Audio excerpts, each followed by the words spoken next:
Hi everyone, how you doing? We're gonna start on the serious note today. Yeah, do I look better as a woman? That's the question I have for everybody because I'm starting to think I might. I like the way this feels. This reminds me of my youth. My hair was this long at one point actually, and this orange. Yeah. I'm giving a vote of no confidence. No confidence.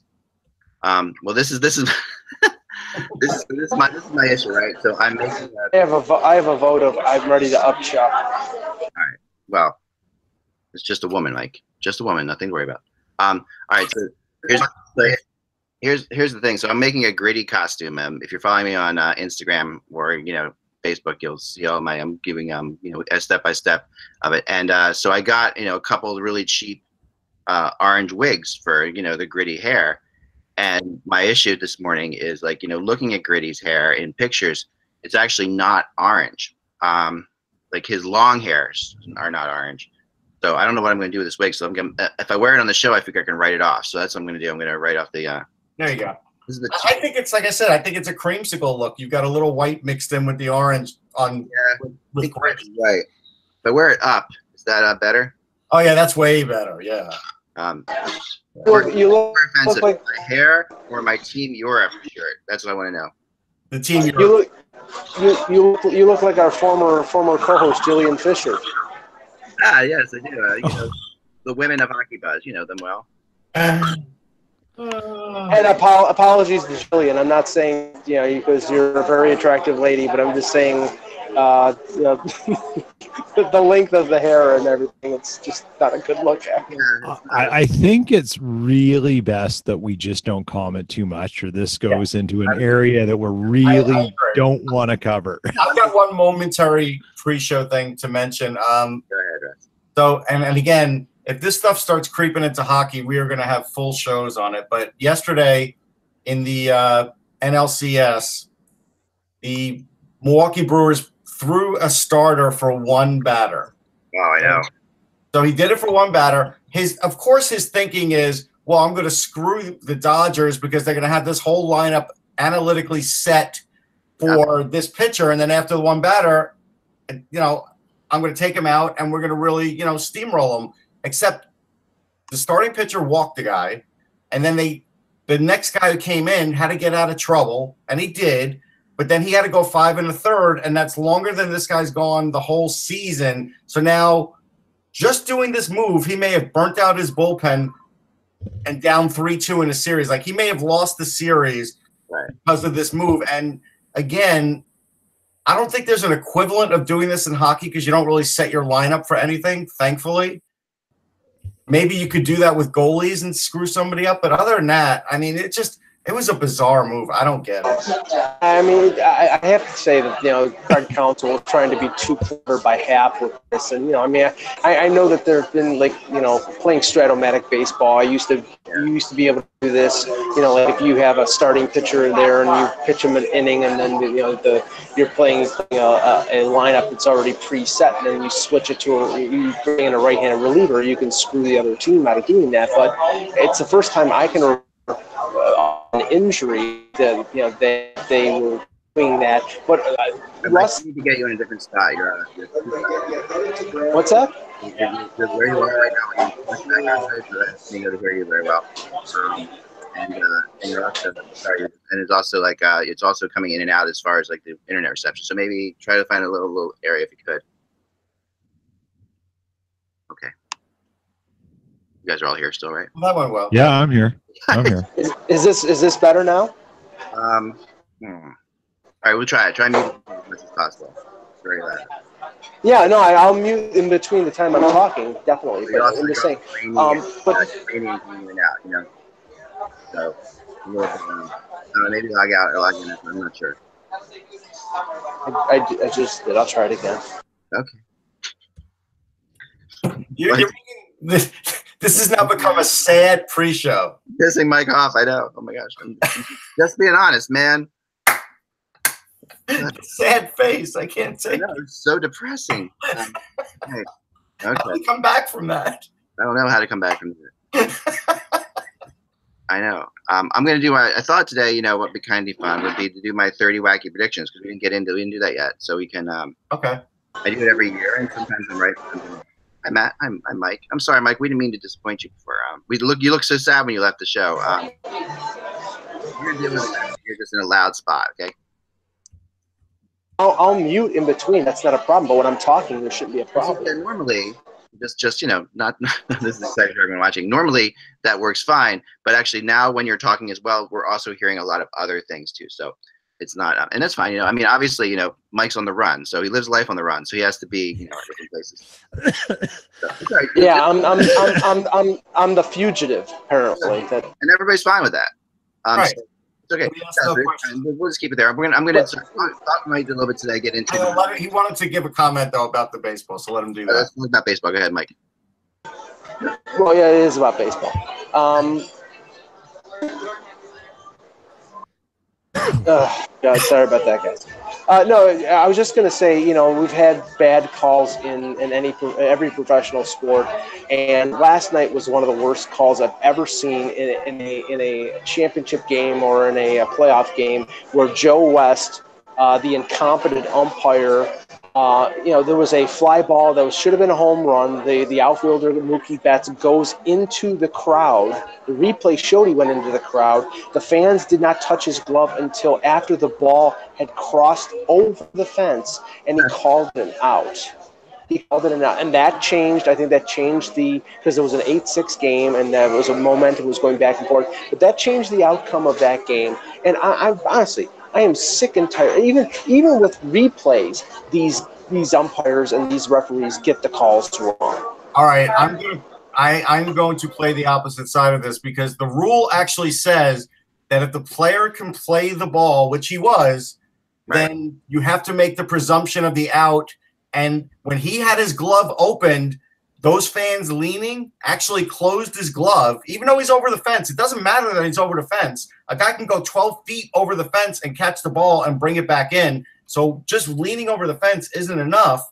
But what happened was it affected his glove, and he did have that lined up. I think Joe West made the right call, to be honest. I do. It's interesting. I didn't see it, but I was definitely intrigued by the whole changing pitcher after the first batter thing. Now, the second game was a disaster in the sense that it was 4.5 hours long, and it ended at like after 1 in the morning. Like, that is craziness. Yeah, baseball should never be that long, ever. That's a problem too. That is ridiculous. That's absolutely crazy. All right, so let's see what else do we have to say. I did something else. We got stuff to talk about. I got plenty. Let's get into the show, because we'll get into the show. That's good. I do have things there. So let's and Mike, I guess is you're there, Mike. Okay, good, cool. Yep, he's there. I'm gonna try this mic a little bit longer. Like, people in the chat room are saying, you know, the background noise is drowning you out a little bit, or a lot. So we're gonna see. Maybe we may have to send you to your car. So you're gonna go there after the intro. That's cool. Let's do that. All right, cool. I just got your text. All right, ready? Here we go, kids. Hello, Hockey World. It's Thursday, October 18th, 2018. I'm Micah Jello in a cauldron of sound. Right. I'm Peter Tessie in Winnipeg. I'm Russ Cohen from Sportsology. And I am Eklund, and you're watching Hockey Buzzcast on HockeyBuzz.com. This is the podcast that comes to you every Monday through Friday to fill you in your comings and goings in the hockey world. And this will be episode 1194. And we didn't get a title for yesterday's show, so remember, we're gonna number the episodes, and we're also gonna title them. So if you're in our chat room, which you can get to, by the way, if you go to the YouTube page of this, and on the right you'll see a chat room. We have a lot of nice guys in there. They help us out a lot, and girls, they're really helpful with stuff that goes on throughout the show. And I guess the title should be Eklund's hair. Right. This could be. I mean, this could be, you know, the nitty gritty. I thought, but you know, hey. But yeah, but as the show goes on, you know, if something's funny said or something, you know, or you know, we say something that's really interesting or unique that might make a funny show title. Just kind of, if you guys are out there, you just jot it down. And then towards the end of the show, I'm going to ask for show titles. And then we'll put one of those as the show title, because I think it's more fun for people. We find that show titles get more views, and we're trying desperately to get more views, guys, and your help. And more of you signing up for Patreon too, which is really nice. Thank you. We had a $25 guy the other day, which is awesome. So that's patreon.com/hockey, and that's where you can support the show. And if you get actually, so I do want to report, Ek, that we did get like a couple hundred more views when you put that I punched you in the face. So I know. I'm telling you, it works, you know, and it's definitely, it makes for a more interesting title, and I think better for searching and all kinds of fun stuff like that we don't care enough about, and we should. So we're trying, guys. So if you think of a good title as the show goes on, please let us know in the chat room. I like NASCAR is pretty funny on there, talking about legalizing cannabis in Canada. He says, without hockey, it's just the buzz. I like that. That's a pretty good title for today's show. That's our leader, right? That's clever. The Corey Crawford's been activated today, guys. And it's funny because as I say that, Mark Peterson in the chat room says the same thing. But yes, Corey Crawford is activated today. So he goes up against Antti Raanta, and I got to tell you, there's a rivalry there. Yeah. There is, because, and I uncovered it when I was at the Winter Classic a bunch of years ago. Crawford would be going against Cam Ward, right? Because how could Crawford go against Cam Ward? They're on the same team. Oh yeah, no, I'm saying as far as who's going to play. Like Crawford's been activated. Cam Ward's been playing pretty well. That's what I meant by that. Sorry. Yeah. But what I'm saying is, now they're playing against Antti Raanta. I understand what you're saying. Yeah, years ago at the Winter Classic, I spoke to Antti Raanta for quite a while, and he was kind of bummed that he was not going to get to play. And I could almost tell that at that time in his career, he felt like, Crawford was sort of, stealing starts from him.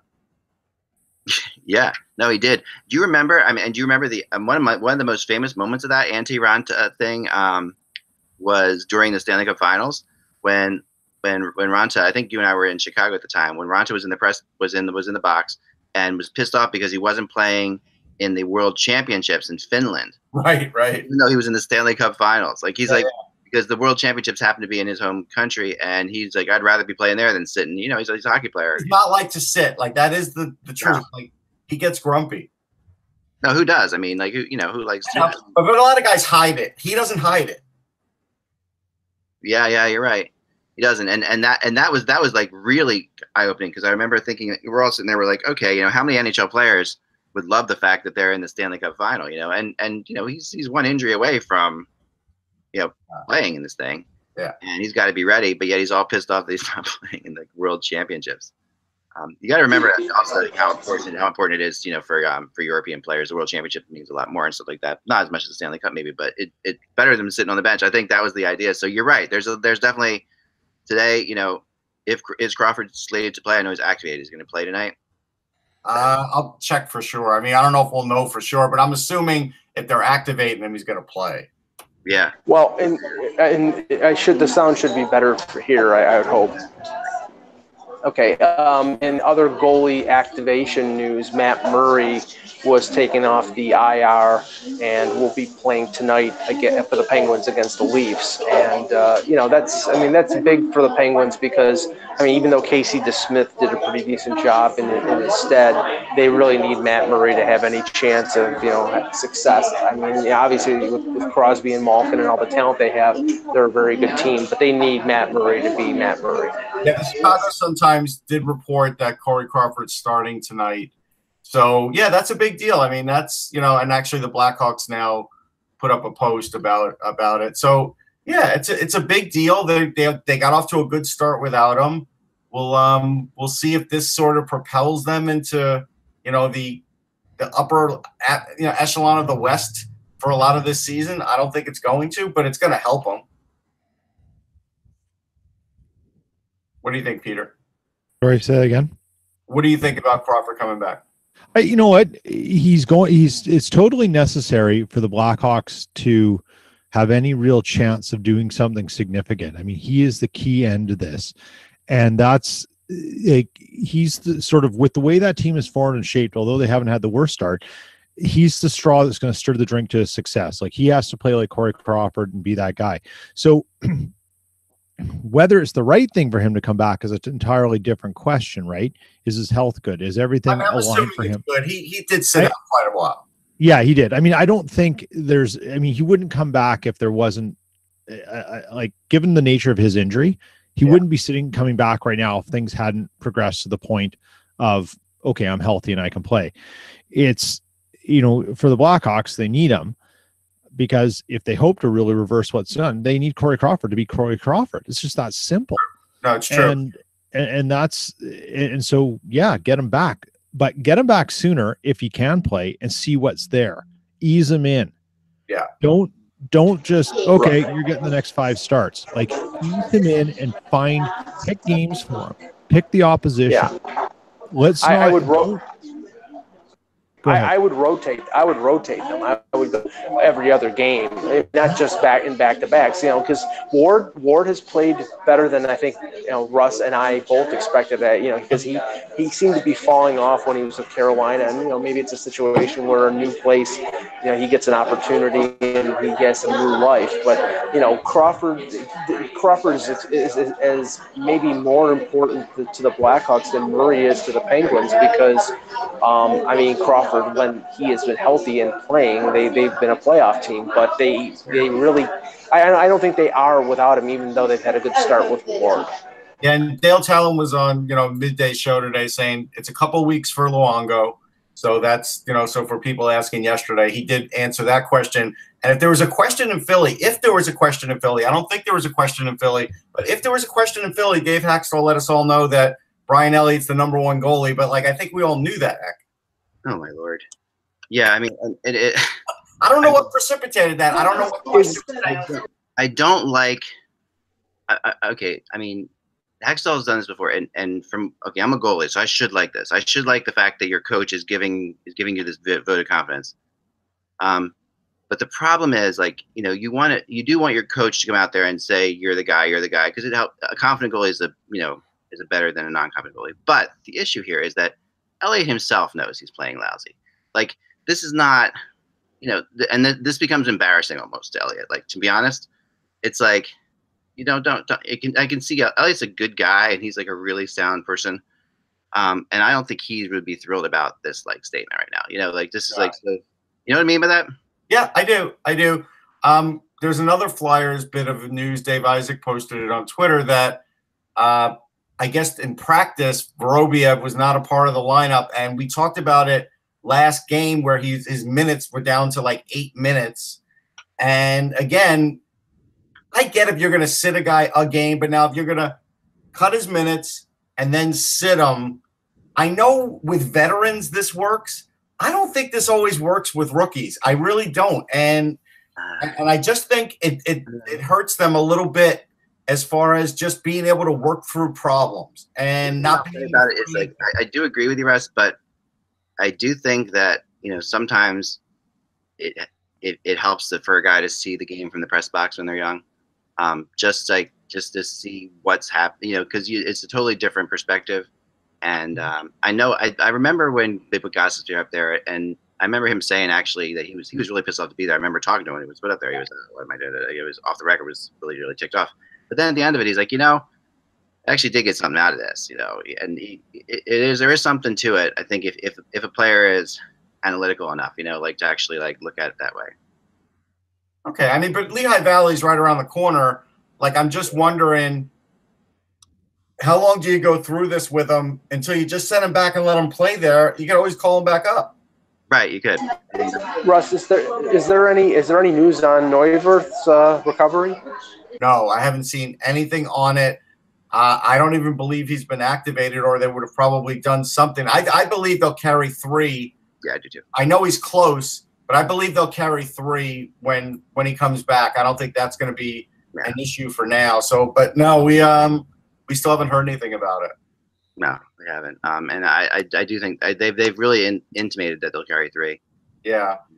Now, I have to, because I watched a good deal of the Montreal-St. Louis game, and honestly, I have to once again put it on Jake Allen. The goal he gave up in the first period to Max Domi was absolutely inexcusable. It was a weak backhand that he got burned by, and then with the score tight period, he allows a game-winning goal at 9.5 seconds left.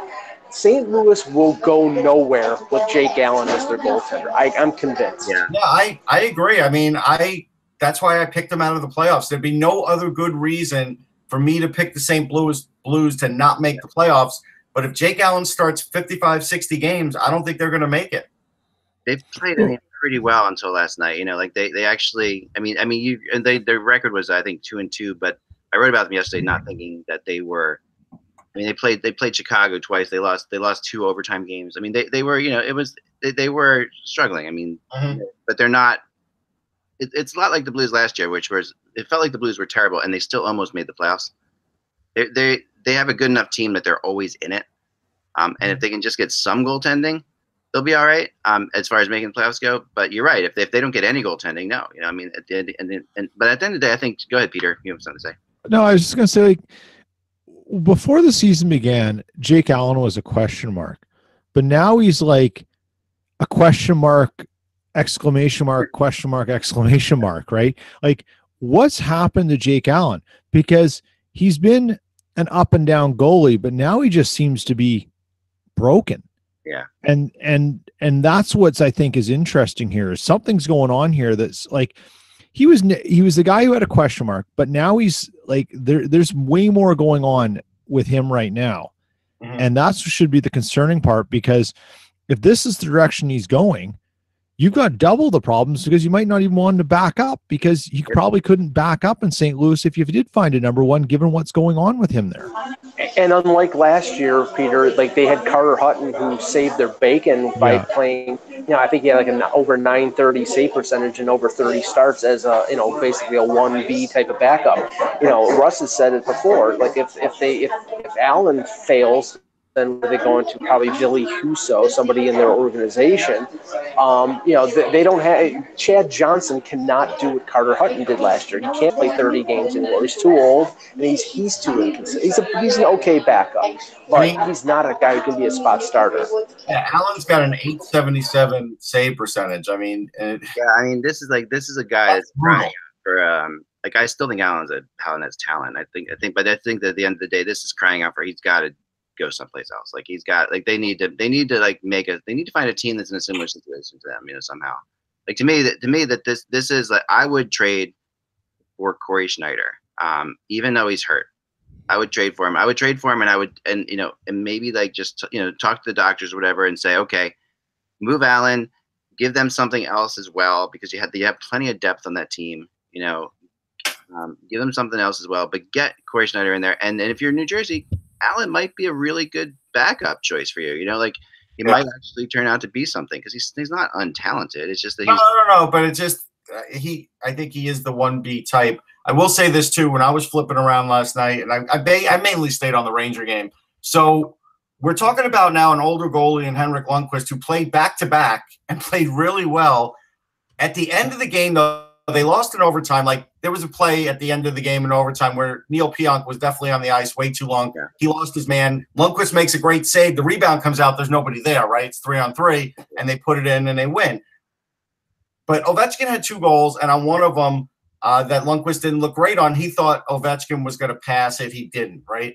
But the funny thing is at the end of the game, Lundqvist is taking the bullet for this, and it's just – it reminds me of like when, and this might go over your head, but because it's baseball, but when Jacob deGrom pitches for the Mets, he had like an 8-8 record this year, but most regard him as the best pitcher in baseball because his team stinks and there was no run support. And Henrik Lundqvist probably feels like he has to play perfect hockey, and if he doesn't, his team's not going to win. And it's such a tough spot for him to be in. It is. It doesn't go over my head, but Russ, but thank you very much for thinking so lowly of me. I'm able to understand these kind of concepts, but it's because I have been around sports and life in general.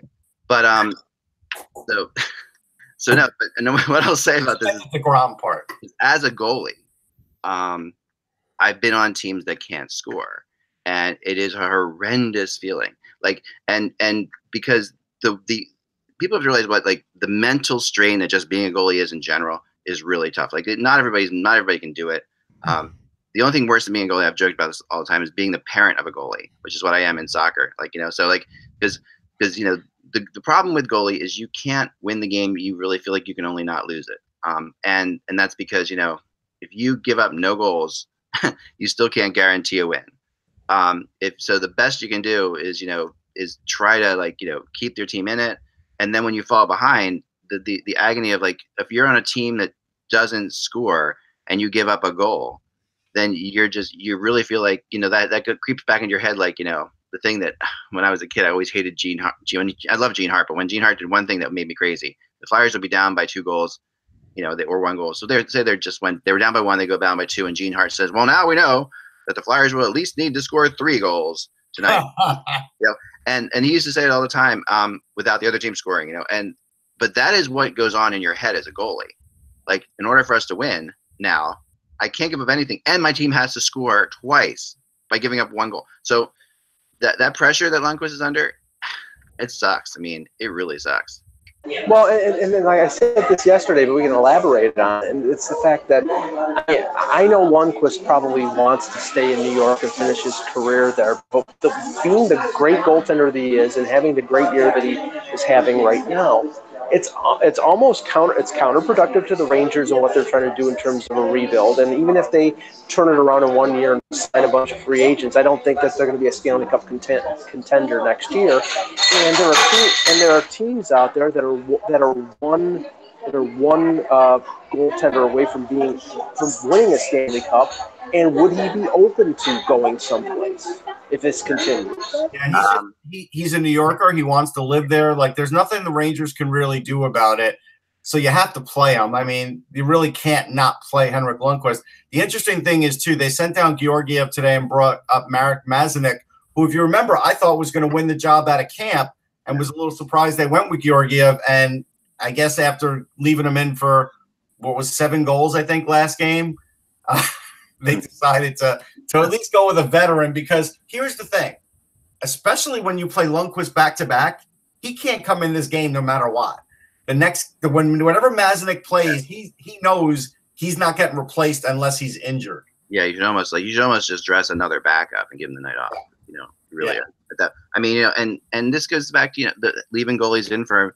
We've seen a lot this year in the NHL, like goalies being left in while they were getting shelled. And I'm not a big fan of that at all, because I don't think it sends the right message. Because the longer you leave the goalie in, the harder it becomes to make, like, the excuse the coaches really want to make with goalies, which is the excuse the coaches really want to make with goalies is it's not the goalie's fault, right? That's like what you want to say, because you want to say that to your team. And then if you pull them when you're down 3-0 in the first period or whatever, you can say, listen, man, he was just getting shelled. This is your fault on the team. It's not his fault. I'm pulling him out of there because you guys aren't supporting him. And you can say that. But when it gets to 7 or 8, whatever, 6, 7, it becomes harder to make that. And the pressure shifts back to your goalie. And as a coach, keeping pressure off of a goalie is really hugely important. So that's what Elliott. This is what Hackstall's done to Elliott now a couple times. Yeah, in this year already. Well, I think that honestly, it's different. Like, I'll use Toronto as an example.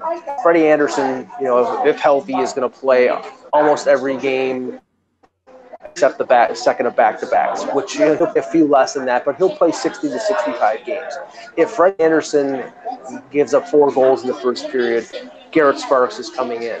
If Garrett Sparks gives up 4 goals in the first period, he's rotting in that net. He is staying, because it's not about consistency. It's not about momentum. It's about rest. And because they use Anderson so much, they can't put Anderson in after Sparks gives up a bunch of goals. That's the thing. If that is really what it's about, then you absolutely have to not dress Anderson and put in somebody else, because you cannot do that to Sparks. It's not. You can't. By doing that, you're selling your goalie. It's a terrible thing to do. I mean, it's terrible. Well, but the thing is that they don't have a roster spot to be able to, okay, you can send Martin Marincin down, but some teams out there, they can't send a guy down for a day to bring up a backup goaltender unless it's an emergency situation. And Russ has pointed out with the situation with the Leafs when they called up the player they did, there were 2 emergency loans per year. I get that, but I think the coach needs to be able to put Anderson in and at least say to the team, I don't want to put Anderson in. We got to play better, because I don't want to play him, but I'm going to have to play him. There has to be something. You can't have like a goalie. You just can't leave a goalie out there no matter what to drive, for a lot of reasons. The goalie has to play harder, because if the goalie thinks he's in there no matter what, that's not even a good thing either. So there's a bunch of different things that are happening there. But anyway, let's move on to I wanted to get into, we talked about we had some requests for the wacky predictions log today. So I thought I would get into some of that. Mike, do you have something else? Yeah, I do, and I won't take too long at it because it's our usual daily Leaf segment. But the news came out this morning, and again, very scant information regarding the whole meeting between Kyle Dubas and William Nylander's camp. And apparently, William Nylander's agent wasn't there. It was his dad, Michael, and William, and Kyle Dubas. Now, this is according to Darren Drager, and Drager reported that there was no move off of the demand from the Nylander camp, that they didn't budge on the asking price on a long-term deal, and that his interpretation of that is that the Leafs will now move on to a bridge deal, and that's very possible. But the thing is, if there's no negotiation here, and Dubas spies halfway across the world, and they basically say, "Oh, that's."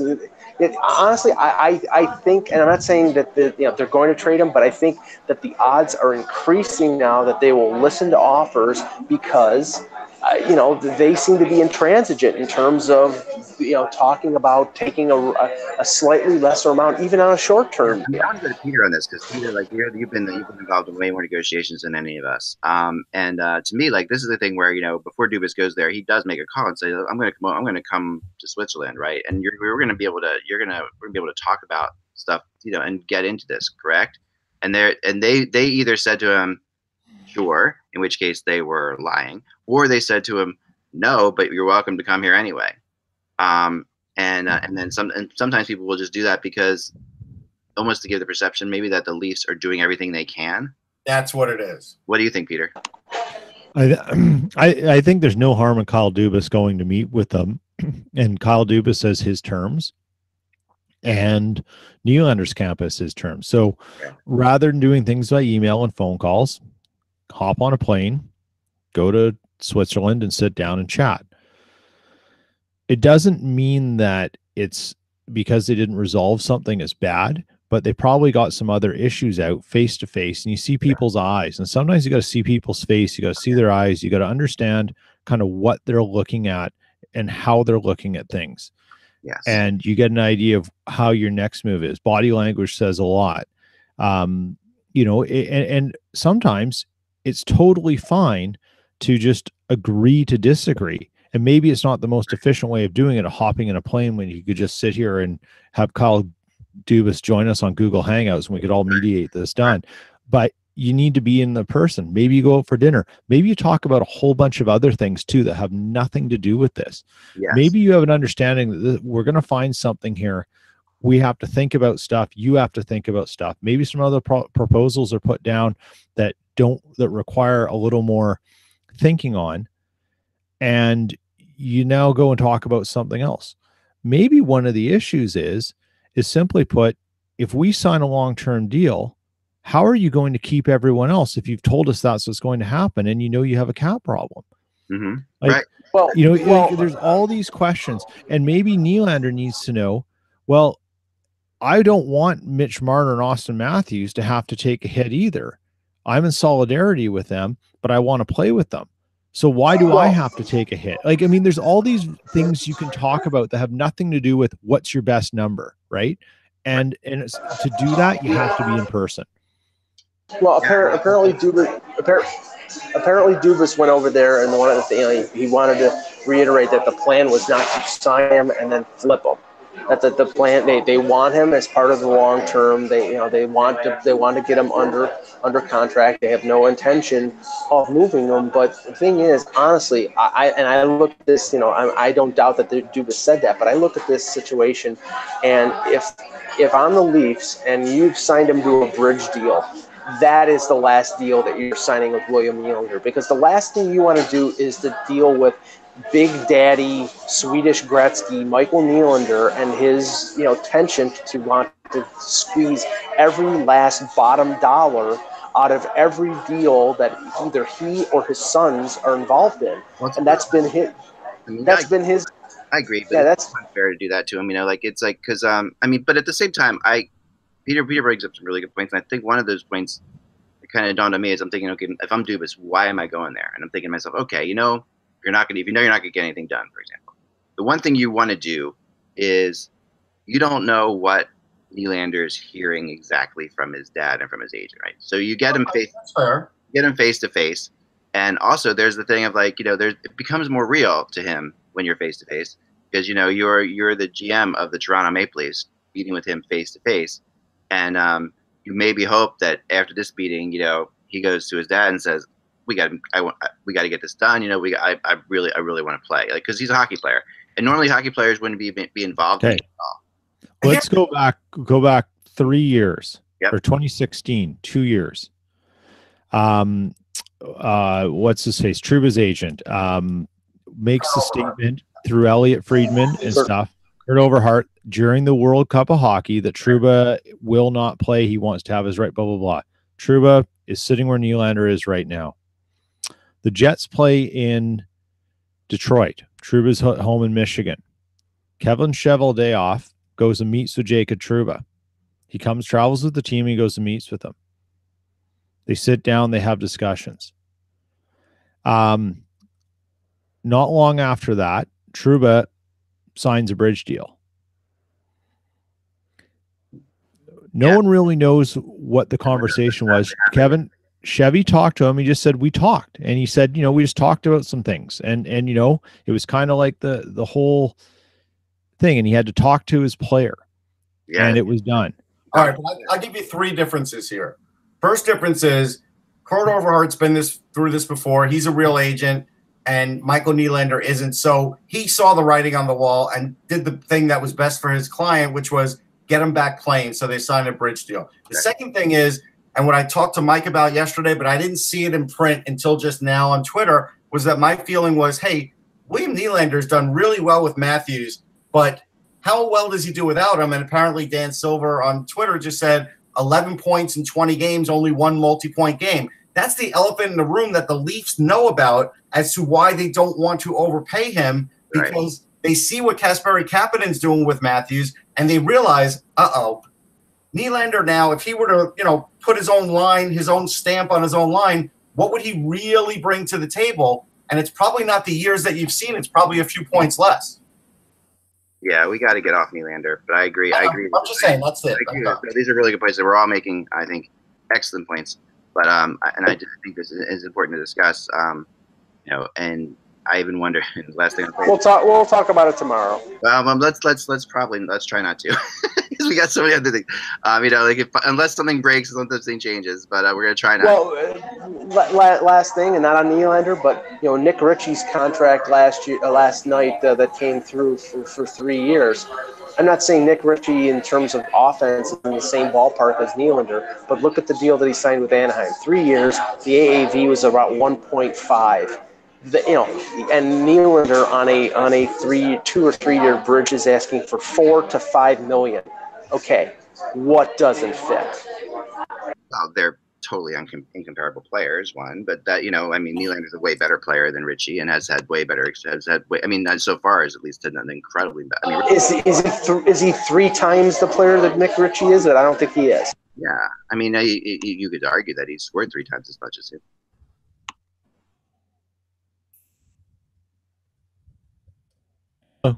You guys there? Did we lose Zach? I think we lost that. So let's talk there he is. All right, but you showed it. Go ahead. All right, we don't hear him. So let's talk about Jan Kovac for a minute, because he's turned up. He is now signed a PTO with the Providence Bruins, and it's basically a tryout. Alan Walsh is his agent, so he basically just tweeted out a little while ago that in 3 weeks they'll see what his NHL options are. But clearly, no wonder I didn't know about it. He blocked me.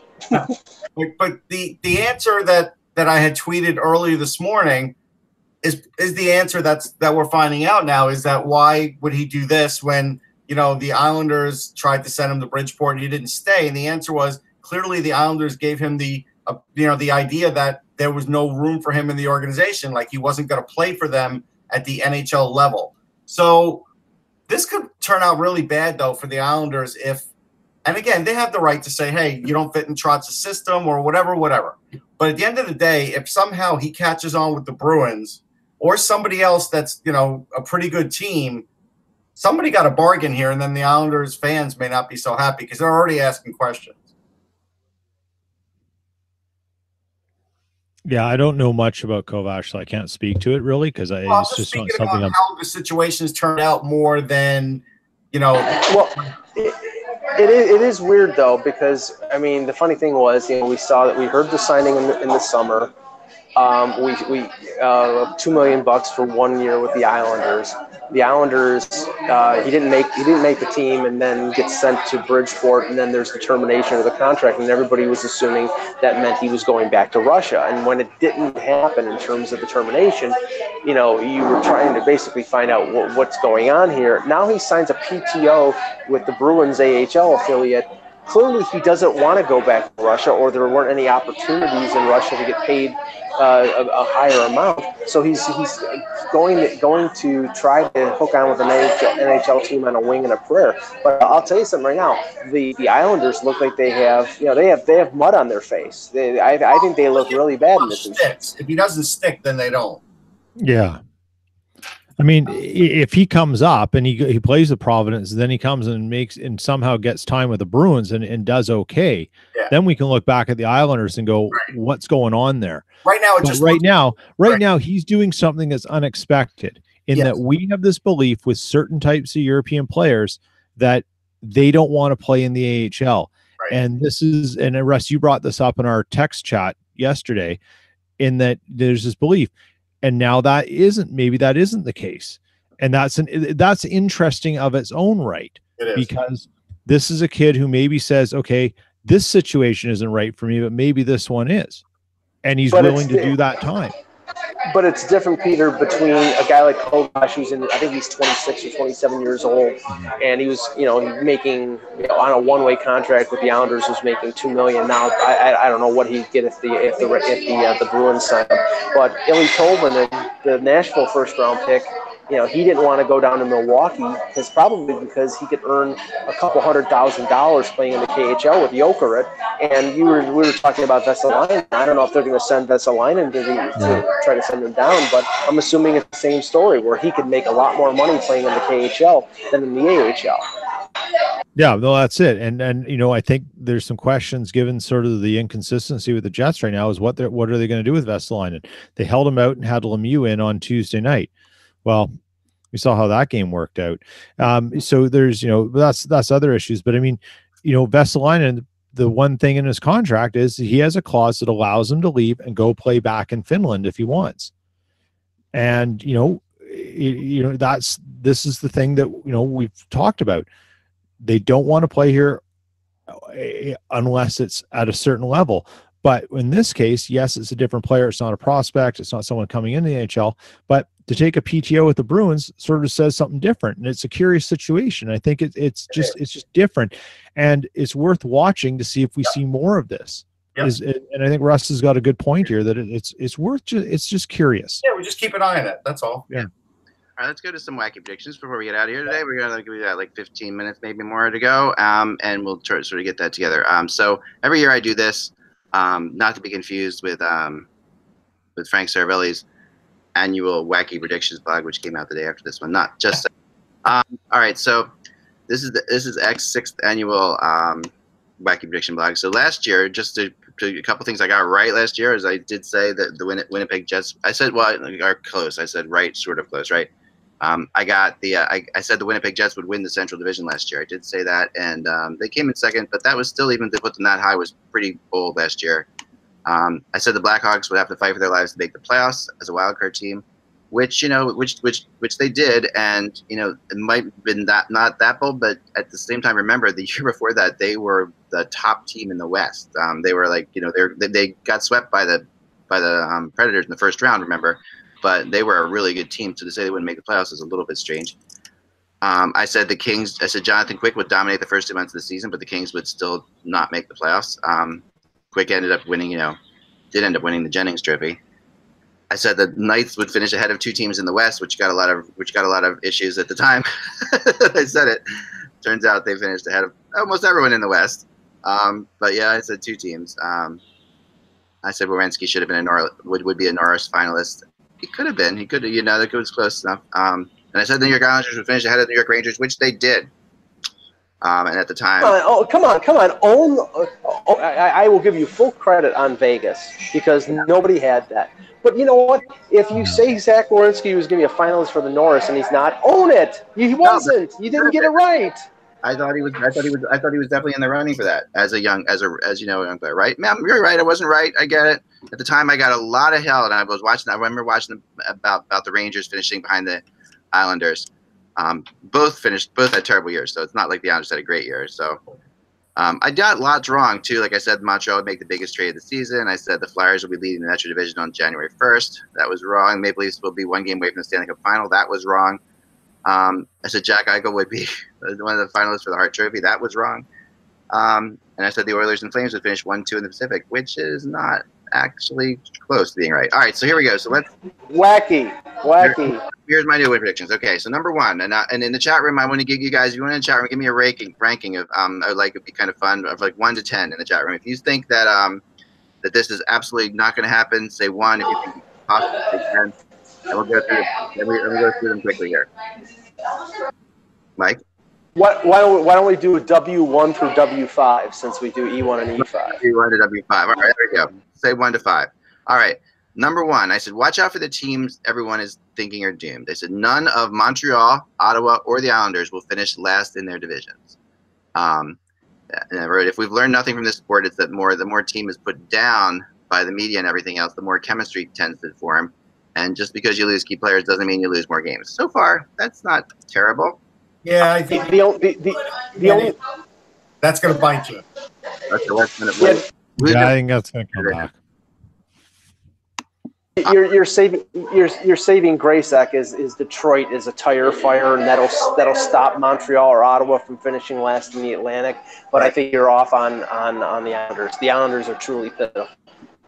You think they will finish? So far, I'm getting like 4s and 5s in the chat room. I like that. Okay.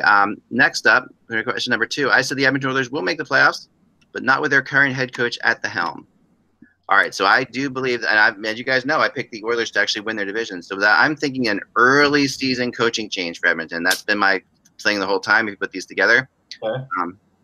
And then they'll make the. In this, I'm just saying they're going to make the playoffs. So that's not like insane, but with a different coach. Peter, what are your thoughts on that? I was at Tuesday's game against the Jets, and I thought, at the start of the third period, if this turns into like a 5-1 or a 5-2 Jets win and the Oilers come home 1-3 and they don't light it up, Todd McClellan's going to be in trouble. But I also think Connor McDavid is going to keep Todd McClellan out of a lot of trouble at times. I do. So I don't think that Todd's going to take the fall as long as Connor McDavid can keep doing what he did on Tuesday. I think Peter Chiarelli. I think Peter Chiarelli will take the early season fall. It won't be McClellan because they're going to have a hard time replacing McClellan. And if McDavid likes him, he's going to stay for now. I think the easier change will be the GM. Yep. There you go. Yeah, and I just think the two things are incongruous. If they make the playoffs, I think McClellan's going to be the coach, and if they don't make the playoffs, then I think everybody's going to get fired, and that's more likely. That's why Russ and I remember Therrien, in Pittsburgh, and the whole disaster there. He gets fired, and then they make the playoffs. That's what I was seeing in this kind of situation. I think there's still a talented team. I think if a new coach would bring out that talent, but that's my opinion. All right, so. That is your opinion. Yes. They're all my opinions, and these are all just. And Russ gave me a 1 in the chat room. Thanks, Russ. All right. The Sharks will struggle out of the gate despite the Carlson pickup, especially on the power play. All right, so I'm dead on that one. Come on now. That's. Yeah, I predicted that. I agree with that. Everyone had the Sharks winning their division and everything. That even but struggling with Carlson, you knew what happened for a little while. You knew. Yeah. All right, I like that. I think you're right. That one I got. Okay. Next up, I said the New Jersey Devils will be this year's Vegas Knights. They're probably the closest team in style and format to Vegas. And if they get Schneider to be in top form, they could challenge for the division lead. All right, that's what I wrote. And right about the first part, it might not take Schneider actually though to be that. That's the thing. That's where I have to give you like a 2.5. Yeah. Because it's gonna end up being with Kincaid if it happens. Right, and I only give it a 2 because of one thing. I don't think there's any way they beat out Columbus or Washington and Pittsburgh for the division title. They may make the playoffs, but they'll be a wild card. They will not. Okay. All right, next up, I like to go really crazy on some of them, and this is one of the really crazy ones. Okay, at some point in the second half of the season, there will be rumors that a team is threatening to move to Quebec City. They'll leave after next season, and this may mean Seattle and the relocated Quebec team both enter the same year of 2021-22. All right, so that's my. Okay. All right, so here's my imitation of The Price is Right. Eugene Melnick, come on down. Right. That's the team. What do you think, Peter?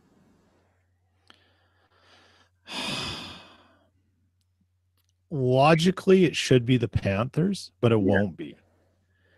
And logically, it should be the Panthers and it should be the Senators, but you only have one market. So, right. I mean, if you move the Senators to Quebec and the Panthers to Seattle, problem solved. But that doesn't give anyone $500 million. Right. But I honestly think it's going to be it's not going to be the Senators.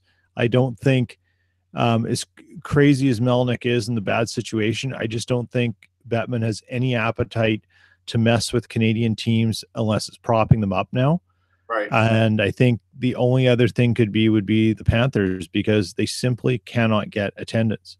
Here's the thing. I gave Eka 4. I think it could be the Panthers, and I'm going to actually steal it from Doug McLean on the midday show, because it was either today or yesterday where he actually said the Panthers have to win more than once, which led me to believe he may know something as to what their part of that organization. Right, what their financial status is. Now, I know they get money from the state, but I do kind of wonder, would the state back out of that, or is there some sort of clause in there that says, hey, if this doesn't happen, we stop paying? And so that made me think there's a chance that if this season, especially if they, can come out of this and start winning and they still can't draw, they could be in trouble.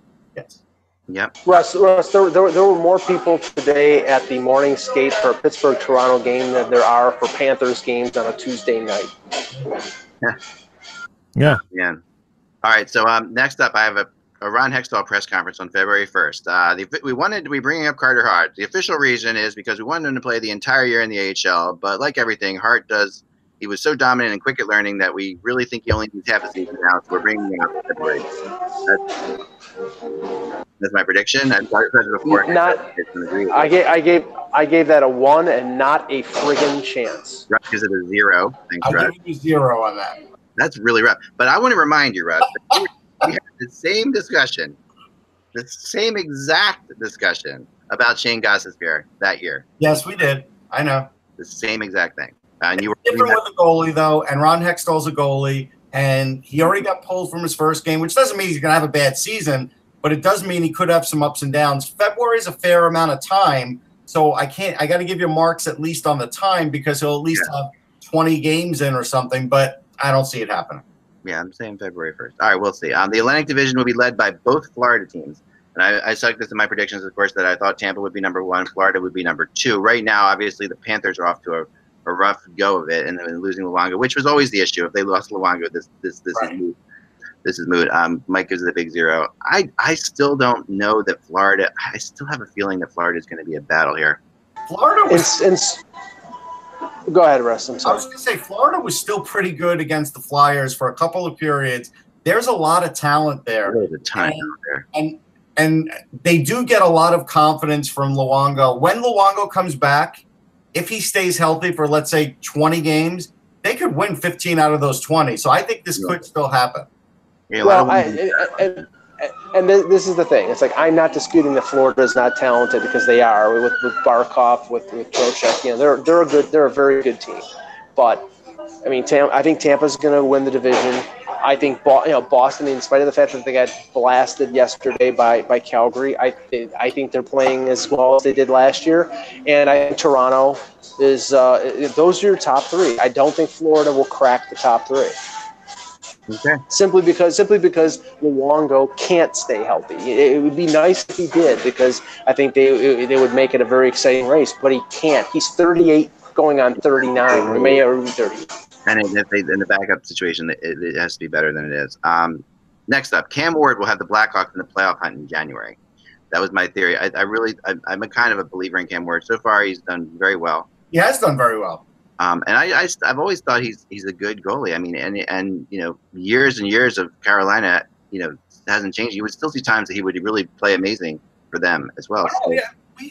We said that at times last year he did look like he was turning it around, but I don't know. I think this prediction is tough because yes, it's possible Crawford could go back on an injury. Yes, it's possible that Ward could still be the number one.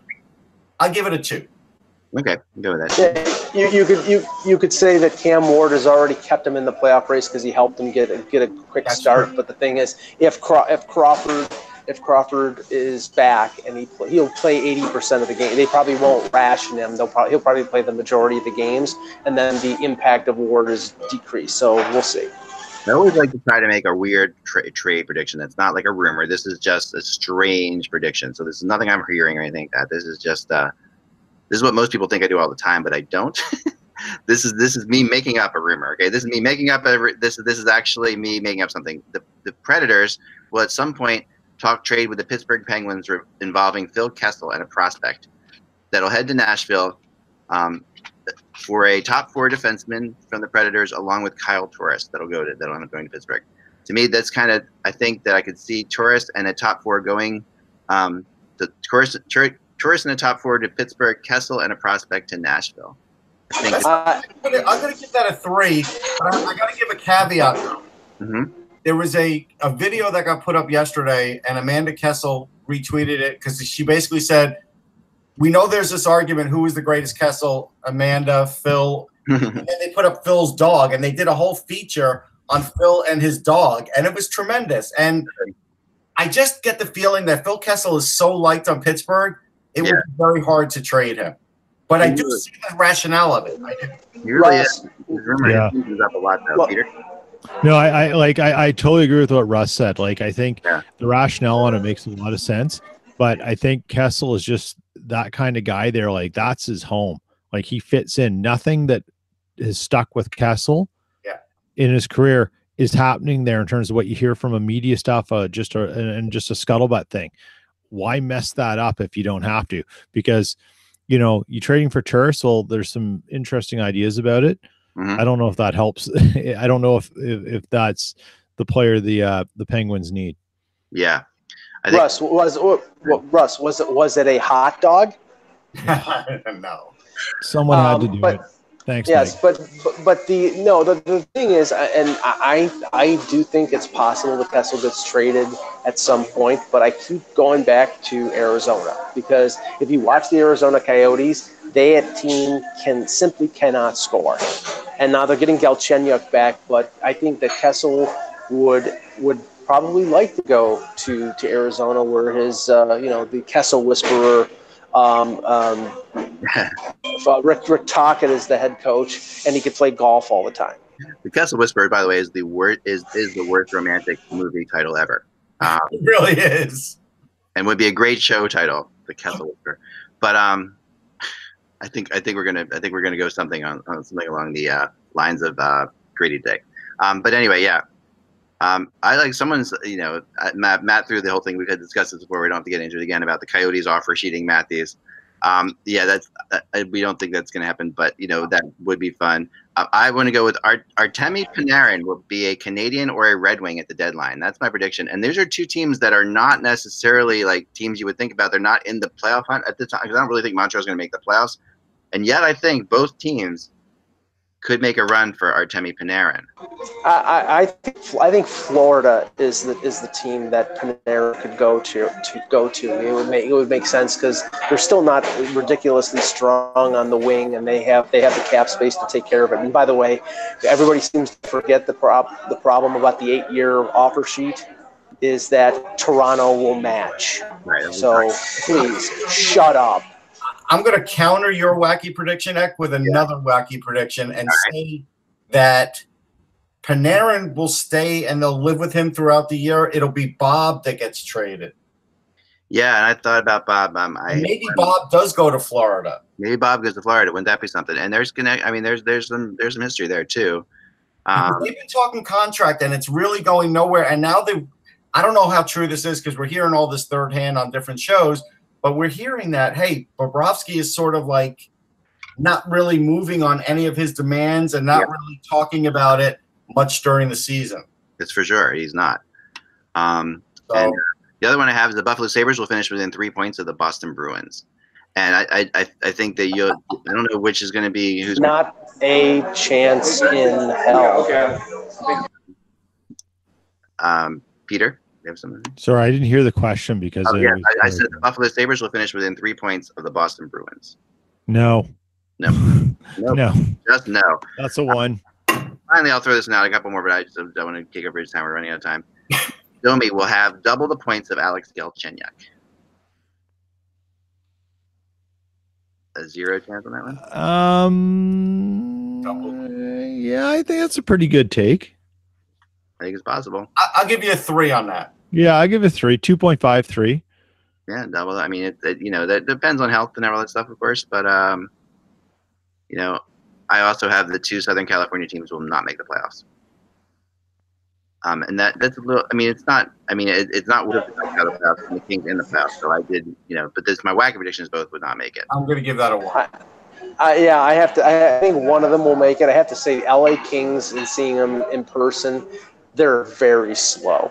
They're extremely slow. Now they've been able to play at least decently with Jack Campbell in goal, and they're going to get quick back. But I don't know how they get faster. And I mean, in terms of team speed, and it would be nice if they scored on the power play. They're 0 for 21 on the power play. Now this is also a situation of where you insert Ilya Kovalchuk, who's known to be a power play guy, and now it's screwing up their power play because they're probably all thinking, hey, we got to feed Kovalchuk. He's got to be our guy. And instead of just letting it organically be your power play, like there's probably too much focus on Kovalchuk.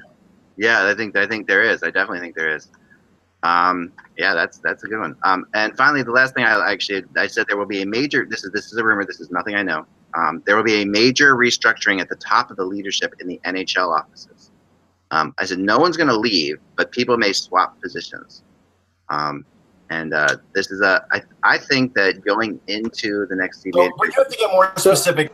Gary Bettman and Bill Daly? Yeah, like a Gary Bettman and Bill Daly swap. So what you're saying is George Peros is the next commissioner. Yeah, possibly. I'm going to give this a 2 because I don't think it'll happen this year, but I do think it's coming. I think the question is, I swear, like I remember someone saying to me that this wasn't me that talked to Bettman about this, but someone saying to me that Bettman would not be involved in the next big CBA negotiation, that he would be gone before then. No, I don't buy that. I don't think so now at this point. No, I mean, but this was just something that happened. This was like a long time ago when the last contract was made that this would be Gary's last one. He has actually been very successful since then too, and everything. That will be his goodbye present to the NHL, the last CBA. Yeah, this could be it. All right. That's all the time we have today, guys. Thank you so much for joining us. I think we're going to go with the title. We're going to go Gritty's ID revealed. We're going to go for the clickbait, like someone's in the chat room said. I like that. We're going to go clickbait. Gritty's ID revealed. Remember, without the buzz, it's just hockey. We will talk to you tomorrow.